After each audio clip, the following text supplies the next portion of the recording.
নোয়াখালী পৌরসভায় ময়লা আবর্জনা পরিষ্কার পরিচ্ছন্নতা কার্যক্রমের উদ্বোধন করেছেন নোয়াখালী ৪ আসনের সংসদ সদস্য এবং সংসদে বেসরকারি সদস্যদের বিল ও বেসরকারি সদস্যদের সিদ্ধান্ত প্রস্তাব সম্পর্কিত কমিটির সভাপতি মোহাম্মদ শাহজাহান। শনিবার দুপুরে পৌরসভার বিশ্বনাথ এলাকায় এ কার্যক্রমের উদ্বোধন করেন তিনি। সংসদ সদস্য বলেন, প্রধানমন্ত্রীর নির্দেশে ও দলের কেন্দ্রীয় কর্মসূচির অংশ হিসেবে আজ নোয়াখালী পৌর এলাকার বিভিন্ন স্থানে থাকা ময়লা আবর্জনা পরিষ্কারের কার্যক্রমের উদ্বোধন করা হয়েছে। আমাদের এ কার্যক্রম পর্যায়ক্রমে পুরো পৌর এলাকায় চলবে।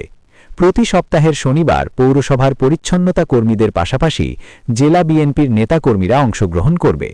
নোয়াখালী পৌরসভা সহ অনেক জায়গাতে বর্জ্যের কোনো সঠিক ব্যবস্থাপনা নাই এবং বর্জ্যের সঠিক ব্যবস্থাপনা না থাকার কারণে রাস্তাঘাটে যত্রতত্র মনের আপনার ফেলে এমন অবস্থা তৈরি করেছে রাস্তার উপর দিয়ে হাঁটাও খুব মুশকিল হয়ে যাচ্ছে।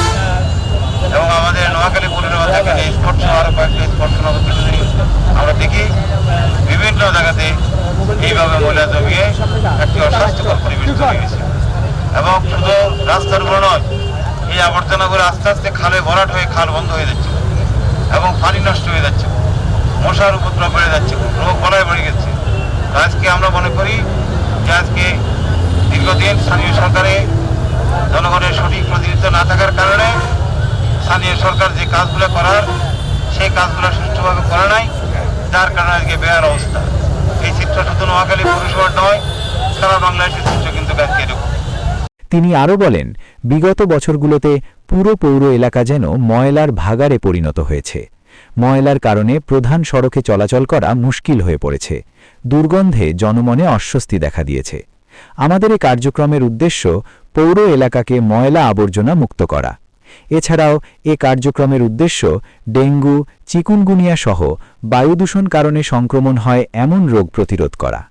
ময়লা আবর্জনা ফেলার জন্য পৌরসভা থেকে যদি প্রত্যেকটা বাড়ি বাড়ি যদি ব্যবস্থা করে দেওয়া হয়, বাড়ি যারা অবস্থার তারা নিজেরা যদি ডাস্টবিনের ব্যবস্থা করে নিজের ঘরের ময়লাটা ডাস্টবিনে ফেলেন, আর সেই ময়লাটা পৌরসভার যে পরিচ্ছন্ন কর্মীরা আসে আপনার এখান থেকে নিয়ে তারা যাবে, তাই করি সেটা যেখানে আমাদের একটা প্রধান ডাম্পিং পয়েন্ট আছে গার্বেজের, সেই গার্বেজ ডাম্পিং পয়েন্টে এগুলোকে ফেলে থাকবে এবং সেখানে সেগুলো ব্যবস্থা নেবে। আমরা আজকে শুধু এইটুকু বলবো, আজকের কর্মসূচি আমরা আমাদের হারণ করছে। আমি এখানে অনেকেই বলছি কেন আমি আমরা ফটো সেশন করি না, ফটো সেশন রাজি নাই, ব্যক্তিগত বিশ্বাস করি।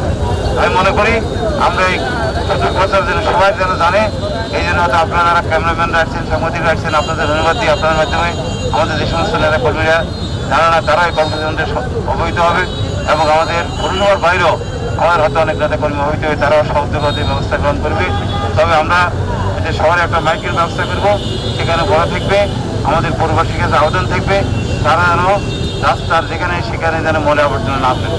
ময়লা আবর্জনা নির্দিষ্ট যেখানে ডাস্টবিন থাকবে সেখানে ফেলবে, আর সেখান থেকে সেখান থেকে আমাদের পরিচ্ছন্ন কর্মীরা ময়লা সংগ্রহ করে প্রতিদিন তারা ট্রাকের মাধ্যমে পৌরসভার গাড়ির মাধ্যমে ডাম্পিং পয়েন্টে নিয়ে যাবে।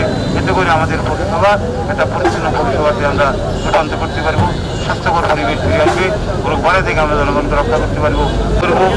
এরপরে আমাদের নেতা কর্মীদের কাছে আমার আহ্বান থাকবে, বিশেষ করে নোয়াখালী পৌরসভার এই প্রধান সড়কের আশপাশে যেখানে যেখানে ময়লা আছে, আমি আজকে উৎপাদন করে দিয়ে গেলাম, আমাদের নেতা কর্মীরা যেন এইভাবে স্বেচ্ছাসেবক প্রত্যেকটা স্টোরে যেন এই ময়লাগুলোকে। উদ্বোধনী অনুষ্ঠানে জেলা বিএনপির আহ্বায়ক মাহবুব আলমগীর আলো, সদস্য সচিব হারুন উর রশিদ আজাদ সহ দলের বিভিন্ন পর্যায়ের নেতৃবৃন্দ উপস্থিত ছিলেন। Salahuddin Suman, NK television.